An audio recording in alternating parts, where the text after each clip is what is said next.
Bright future coaching সেন্টারের পক্ষ থেকে পরিমিতির একটি অঙ্ক, যেটা বৃত্ত সংক্রান্ত ডাব্লিউবিপিতে আসার মতন। এই প্রশ্নের সমাধান তোমরা কিভাবে করবে চলো একবার দেখিয়ে দিই। প্রশ্নে বলা হয়েছে একটি সাইকেলের চাকার ব্যাস 3 ফুট হলে 30 ফুট দূরত্ব অতিক্রম করতে চাকাটি কতবার ঘুরবে। সাইকেলের চাকার ব্যাস 3 ফুট,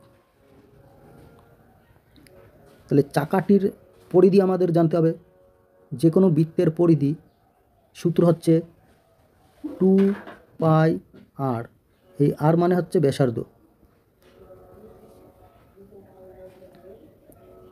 আর পায়ের মান 22/7। তাহলে এখানে চাকার ব্যাস 3 ফুট বলেছে, তাহলে চাকার ব্যাসার্ধ হবে 3/2। এবার যে কোনো চাকা একবার ঘুরলে তার পরিধির সমান দূরত্ব যায়। তাহলে 2πr দূরত্ব অতিক্রম করতে একবার ঘুরতে হচ্ছে, 30 ফুট দূরত্ব অতিক্রম করতে কতবার ঘুরতে হবে। তাহলে 2 × 22/7 ইন্টু আর এর মান 3/2, এই 2 কেটে গেল, 3/66/7। তার মানে এত দূরত্ব অতিক্রম করার জন্য একবার ঘুরতে হয়। 30 ফুট দূরত্ব অতিক্রম করতে কতবার ঘুরবে, তাহলে 30 × 66 নিচেই ইন্টু 7।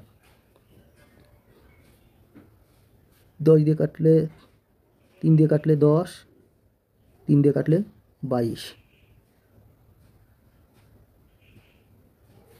2 দিয়ে কাটলে 5, 2 দিয়ে কাটলে 11। তাহলে সমান সমান আমাদের উত্তর আসলো 5 × 7 35/11। 35/11 কোথায় আছে অপশানের, অপশান সিতে। তাহলে আমাদের সঠিক অ্যান্সার হয়ে যাবে অপশান সি।